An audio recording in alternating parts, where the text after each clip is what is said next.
Assalamualaikum warahmatullahi wabarakatuh. Waalaikumsalam warahmatullahi wabarakatuh. Alhamdulillah. Masih semangat.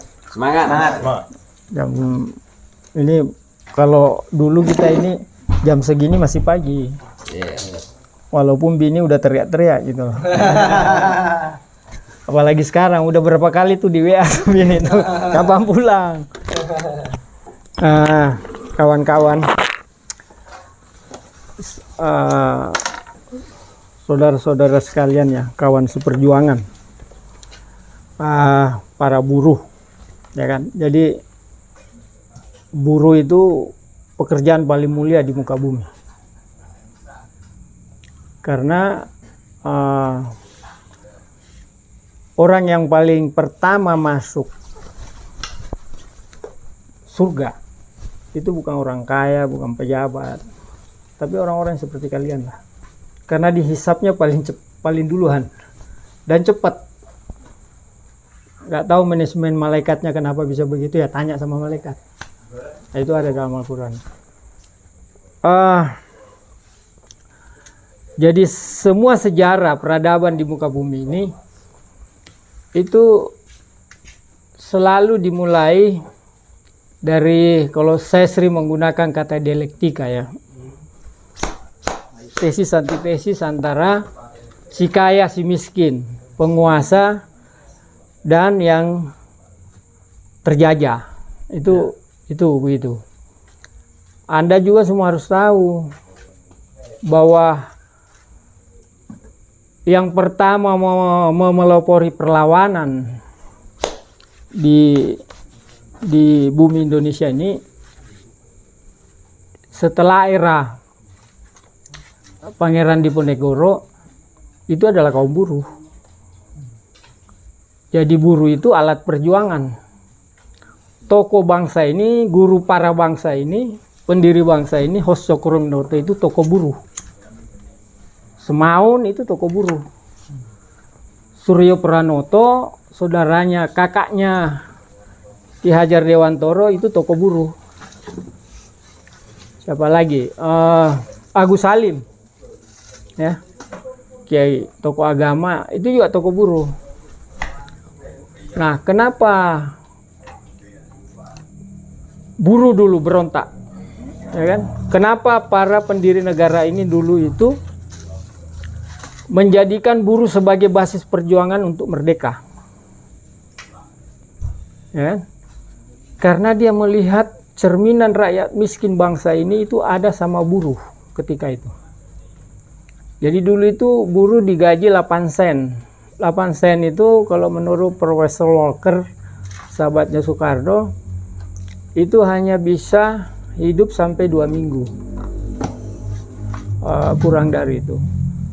Nah, dan buruh sebelum Belanda masuk ke politik etik, dulu itu tidak bisa seperti kalian sekarang ini.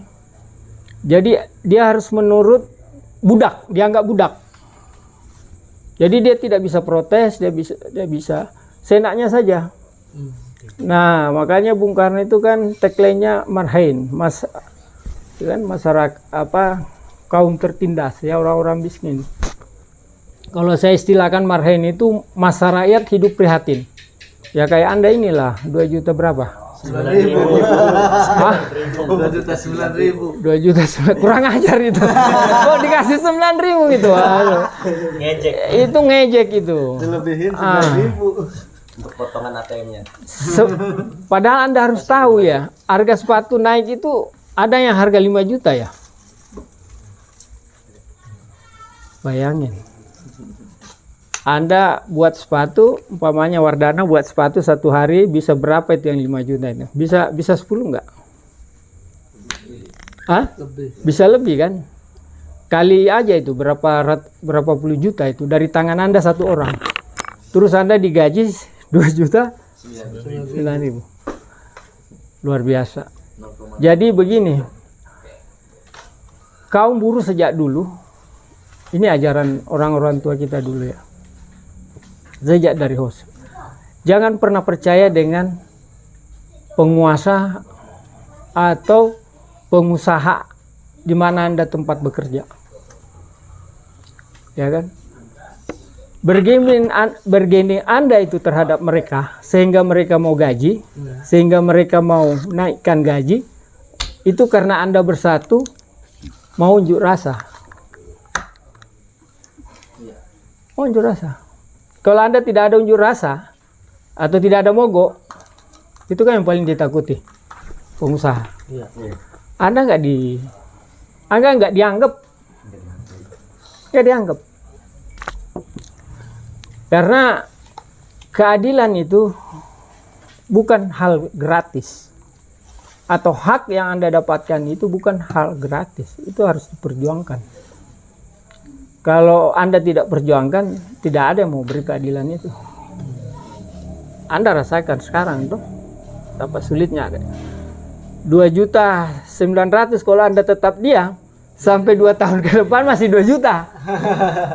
Anda harus berpikir itu. Bagaimana caranya ini? Ya kan? Karena kalau Anda tetap diam dengan 2.900.000, 2.900.000, ya, berarti Anda mendolimi diri Anda. Anda mendolimi diri Anda. Anda mendolimi diri Anda, Anda mendolimi anak istri Anda. Capek-capek istri Anda cerai, anak berantakan. Itu dampak sosialnya itu. Makanya saya selalu bilang, gerakan buruh hari ini harus kembali ke gerakan politik. Nah, itulah yang diterjemahkan oleh edu politik. Ya kan? Karena kadang ada sengketa buruh itu selesai tidak melalui hukum, tapi melalui pendekatan politik. Anda unjuk rasa itu pendekatan politik, pressure politik namanya. Dia mau kompromi, oke berapa? Nah, itu politik.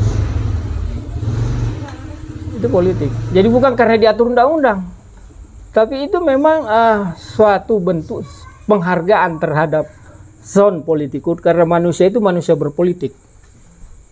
Ya kan? Jadi dia juga selain manusia ekonomi, manusia kapital, dia juga manusia politik.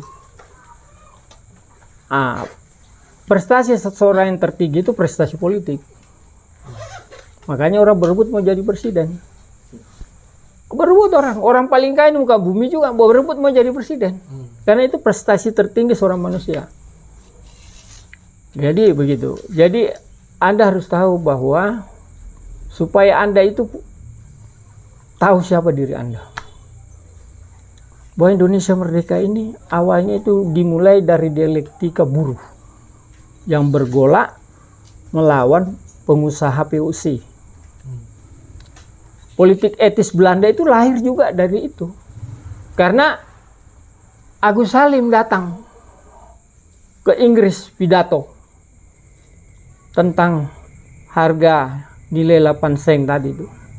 Sehingga buruh-buruh dan rakyat Eropa ketika itu memboikot semua produk POC di Indonesia.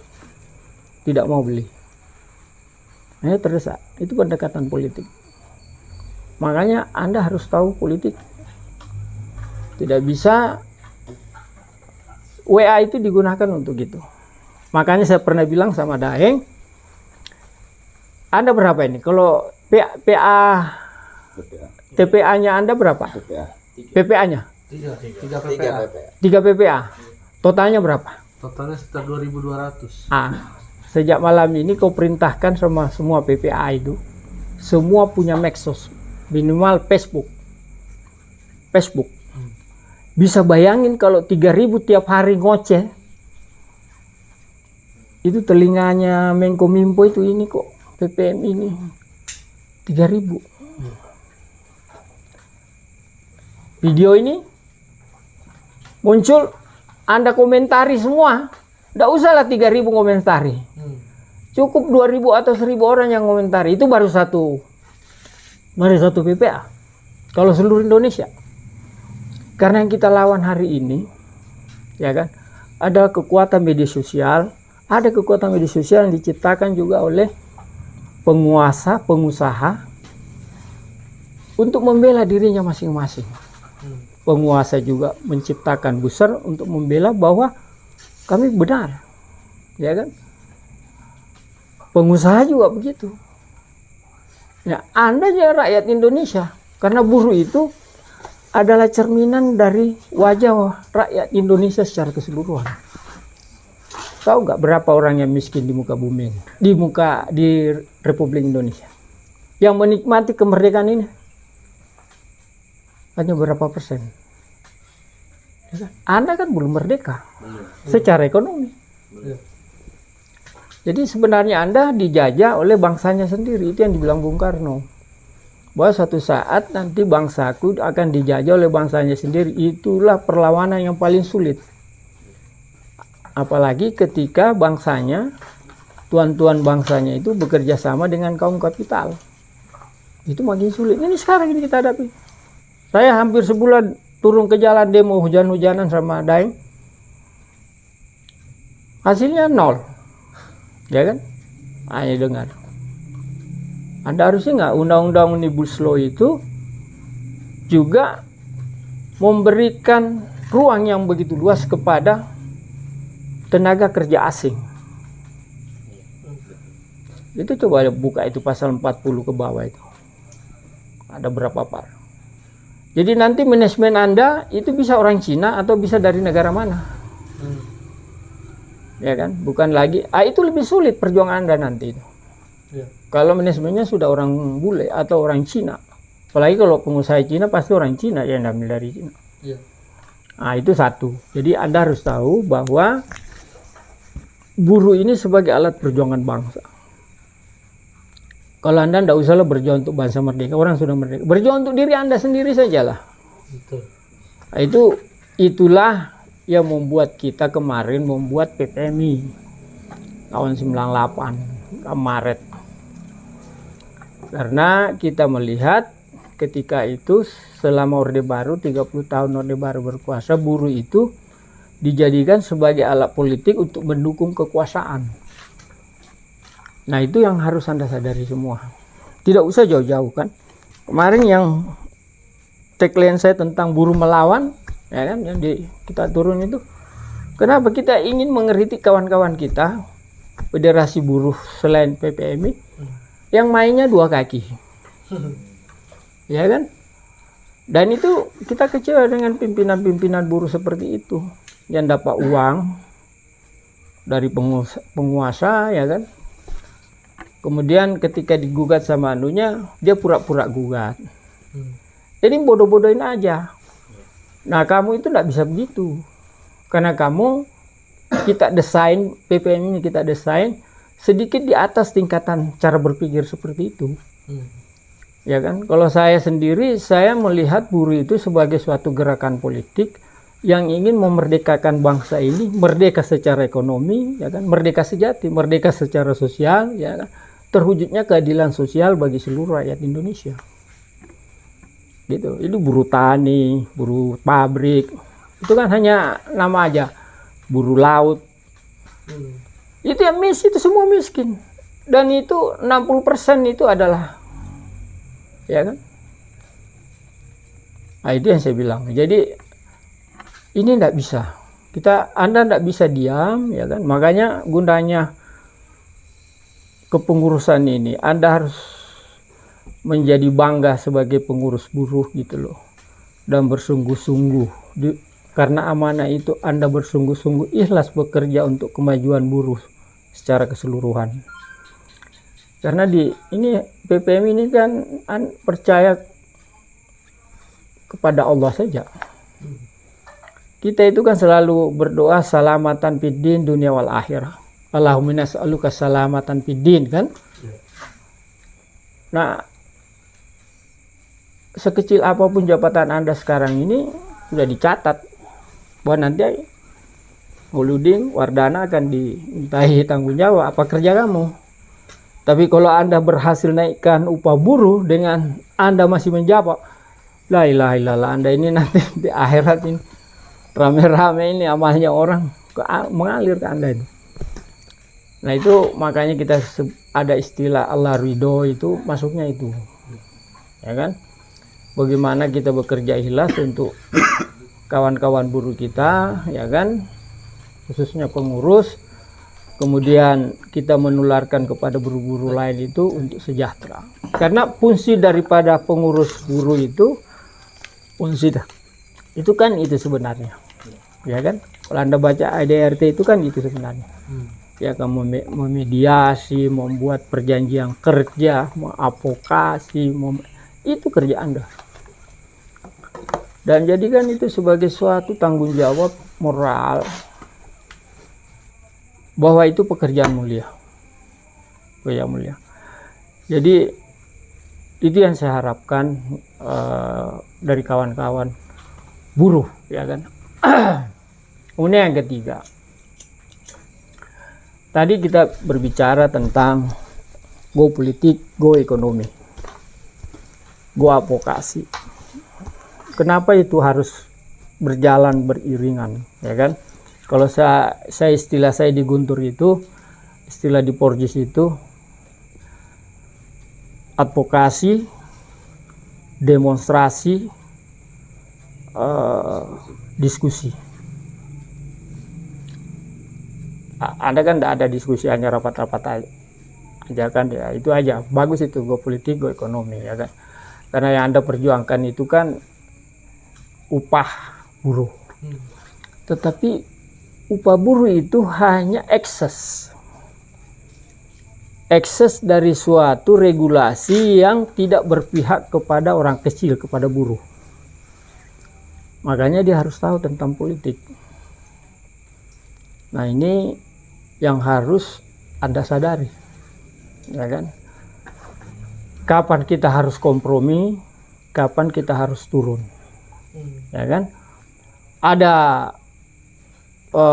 ruang yang diberi undang-undang, itu juga harus kita pahami. Oh, ini sampai sekian.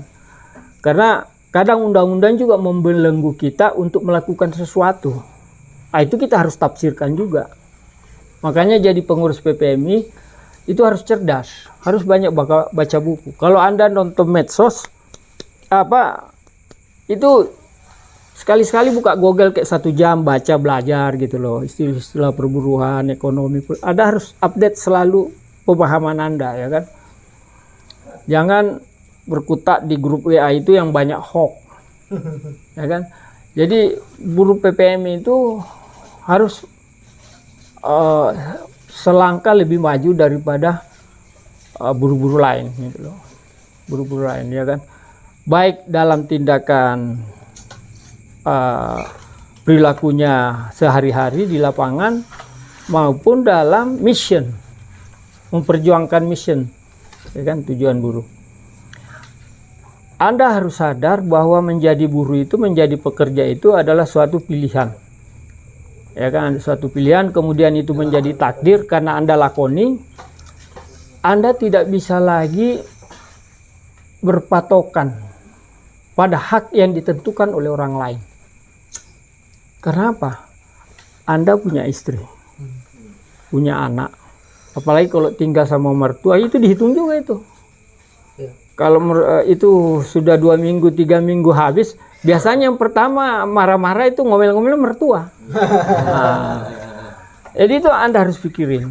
Nah, konsekuensi dari itu semua, pergulatan yang Anda harus lakukan, itulah yang berakumulasi dalam pikiran Anda sebagai pengurus, untuk berpikir, oh kasihan ini, kalau saya dan kawan-kawan saya ini tidak beranjak naik. Karawang dengan Majalengka kan hanya jarak 100 km, ya kan?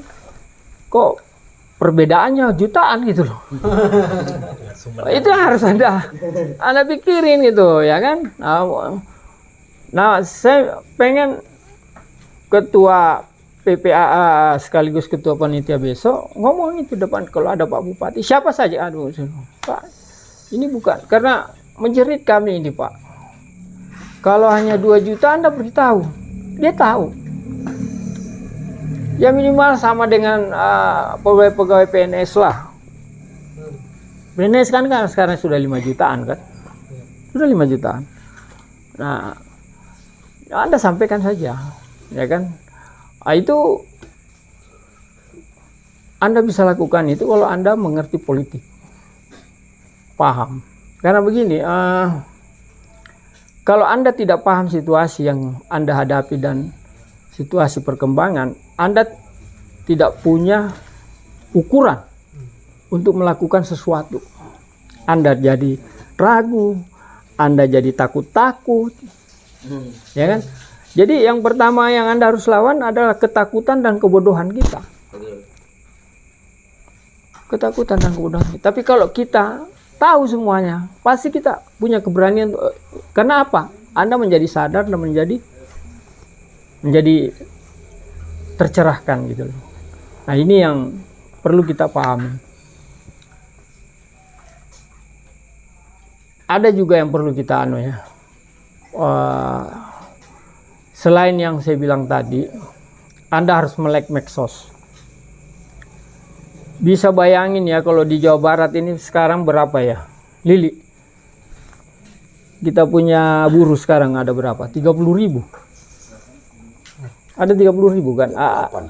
38.000. Itu punya medsos di Facebook sama.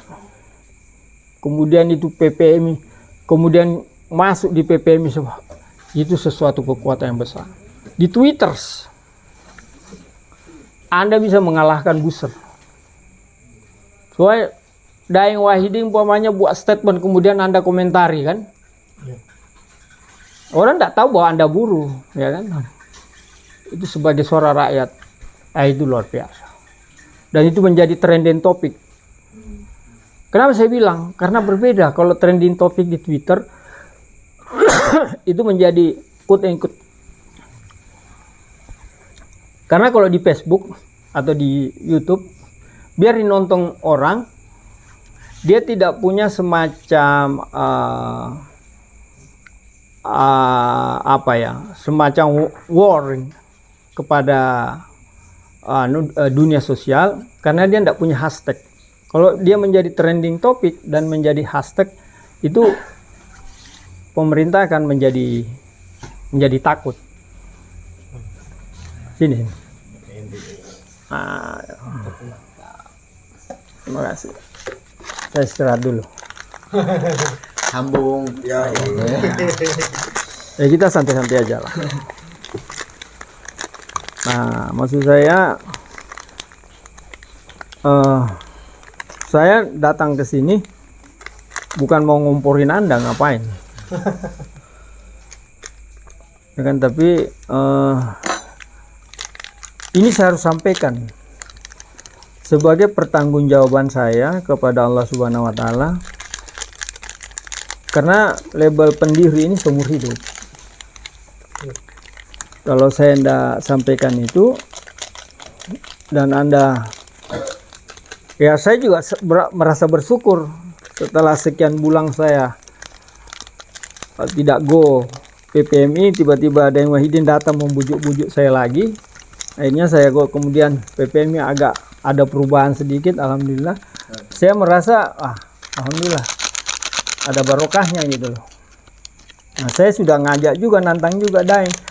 Nggak, ini bisa Daeng, kita harus ini Anda itu harus ada semacam training khusus untuk pengurus pengaman demokrasi, ya kan? Karena tanpa itu, tapi untung Daeng dengan Lili rajin datang, ya kan, memberi, itu bagus, ya kan. Nah, tapi kalau ada training khusus, ya kan. Kemudian saya di situ ada Hamdan Sulfa, ada Tamsil Lindrum sebagai instrukturnya, itu beda, ya kan. Nah, sosialisasi dan edukasi ini harus kita jalankan terus, karena begini, ada obsesi saya. Ini biar bagaimana wajah kebangsaan kita, keindonesiaan kita ini tetap nanti akan ditentukan oleh partai.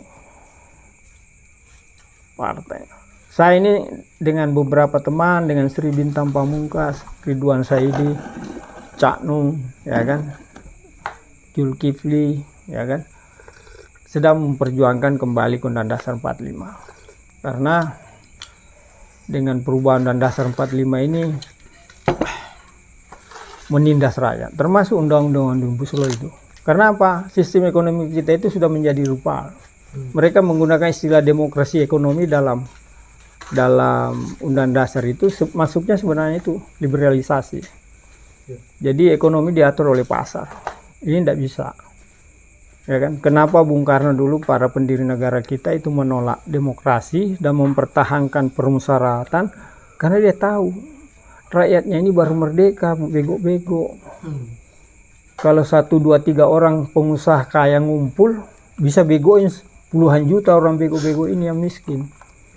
Dia buat partai lagi, dia buat nanti presiden boneka. Nah ini sekarang sudah terjadi. Nah ini tidak bisa kita. Jadi makanya saya bilang pengurus itu, Anda ini sebagai leader semuanya, itu harus menciptakan momentum. Momentum yang elegan, yang bisa diukur, yang orang tertarik melihat Anda terus. Wih, apalagi yang dilakukan Wardana ini, apalagi yang dilakukan Mauludin ini, apalagi yang dilakukan Ketua PPA saya. Tapi kalau Anda hanya diam kayak, apalagi Anda bawa nama Islam, sekarang nama Islam ini banyak yang alergen dengan dibilang kadrun gitu loh. Anda harus sebagai ketua-ketua PPA, ketua DPC, DPW, dan ketua presiden buruh harus lebih ada. Bukan karena kita sering tampil di ini yang bisa memberikan suatu hal yang membuat orang hebat gitu. Cuma, ya ini saya bilang, cuma kalaupun kita pintar, ya kan, tapi kita tidak membuat akselerasi kepada kita punya perjuangan buruh mission, percuma juga. Jadi saya bilang seorang pengurus PPMI atau seorang buruh PPMI itu dari hari harus belajar, karena takdir Anda sudah di situ. Kayak Lili ini takdir Anda sudah di situ, Anda tidak bisa lagi.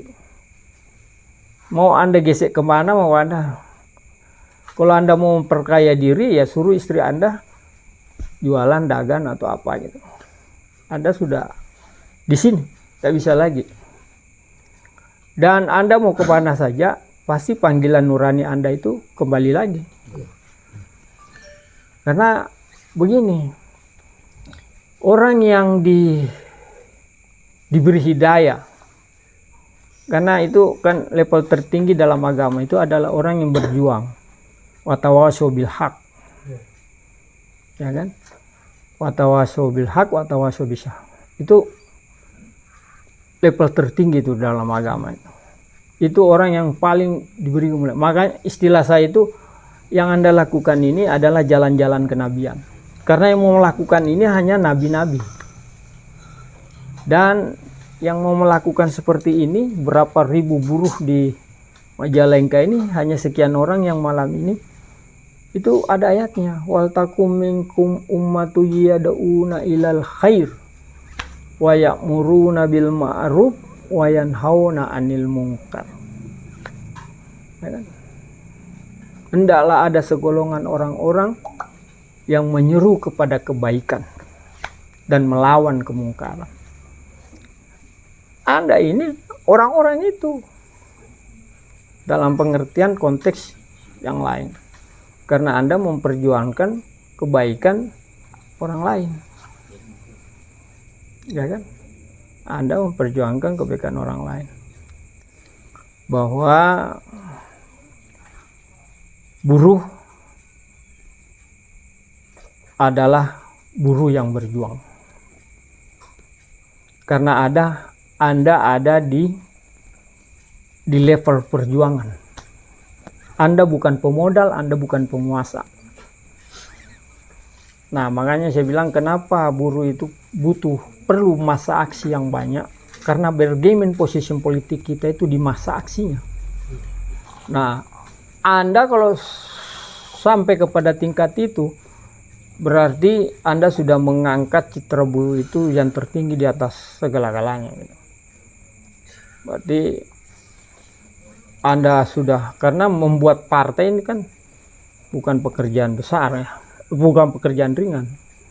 Tapi kalau itu partai ada dan konsisten dan otentik seperti partai buruh sesungguhnya, pasti paling mudah kita karena buruh ada di mana-mana.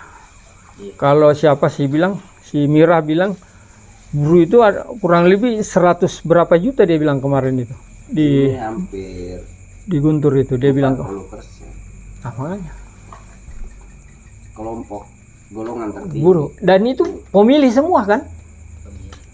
40% itu pemilih hak suara. Nah, itu yang saya bilang. Jadi perjuangan kaum buruh tidak hanya berhenti sampai di sini, sampai di urusan perut, sampai di urusan kebahagiaan batin, lahir batin, pikiran apa semua. Tapi ini Anda ini masih urusan perut. Itulah level perjuangan buruh yang serendah-rendahnya. Karena itu sudah dilakukan 100 tahun sebelum lalu oleh para pendiri bangsa. Sehingga mereka sepakat kita harus merdeka dari Belanda. Dan kita harus melawan Belanda. Dan semua tokoh-tokoh buruh itu menyebar menjadi panglima-panglima TNI, membuat tentara-tentara masing-masing. Musuh buat tentara juga. Kartosuwiryo buat tentara juga. Dan sebagainya. Bung Karno buat partai. Itu karena apa? Refleksinya dari perjuangan buruh itu yang mereka lihat. Guru bangsa kita itu Hos Cokroaminoto itu untuk memahami penderitaan rakyatnya dia terpaksa harus jadi buruh. Dia masih jadi buruh. Jadi banyak yang dilakukan aksi-aksi PPMI ini beberapa bulan lalu dengan momentum Omnibus Law itu sekarang menjadi tren dan orang mengaca ke situ gitu loh. Di situ. Makanya saya tidak heran kenapa kalau PPMI mengupload tiba-tiba ada 5 juta. Memang orang nunggu. Orang, tapi kita itu tidak sekedar itu. Tidak sekedar itu. Makanya saya bilang Anda juga harus aktif medsos. Umumkan aja. Yang dapat kartu anggota harus buat akun Facebook ya. Jadi biar jadi rame gitu loh, ya kan. Kalau perlu ini harus menjadi keputusan muktamar atau ada instruksi lah. Dari DPP. Nah, kalau Anda tidak menyadari itu bahwa Anda adalah buruh pejuang, beda. Beda aktivis dengan pejuang, beda. Pejuang pasti aktivis, tapi aktivis belum tentu pejuang. Ah gitu.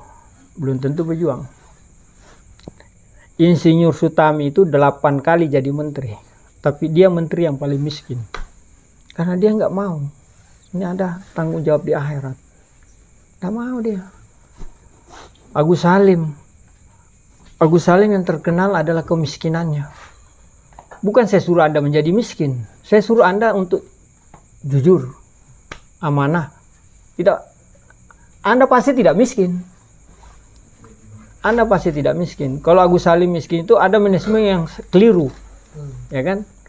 Tapi itu saking idealisnya. Atau mungkin orang luar aja melihat dia miskin, tapi sebenarnya dia kaya. Untuk kalau Agus Salim merasa dirinya paling kaya di muka bumi, ya kan? Karena beda kan, kayak hati tuh tidak ada ukurannya, ya kan? Itu Agus Salim anaknya saja meninggal, kain kafannya itu dari tempat tidur anaknya mati itu, spray. Sampai Kasman singa di meja itu menangis. Dia bawa besok dia cepat pulang bawa. Ngapain kamu? Hei Kasman, masih banyak rakyatmu yang tidak pakai baju. Kasih itu kain kafan itu, buatkan baju. Anak saya sudah meninggal, cukup ini kain. Coba lihat, saking rasionalnya. Itulah bedanya pejuang.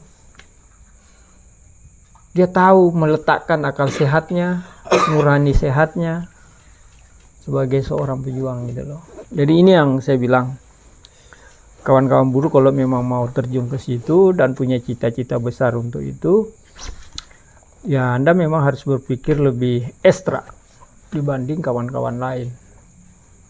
Dan selalu minta kepada Allah, hanya kepada Allah. Karena begini, kaya itu kamu tergantung kamu saja. Tapi berjuang kaya dalam perjuangan, maksudnya kamu gunakan perjuangan ini untuk cari duit, itu salah. Tapi kamu berjuang untuk kaya di tempat lain, itu halal. Karena di sini buruh bukan perjuangan untuk jadi orang kaya, perjuangan untuk supaya keadilan sosial bagi buruh itu tercapai.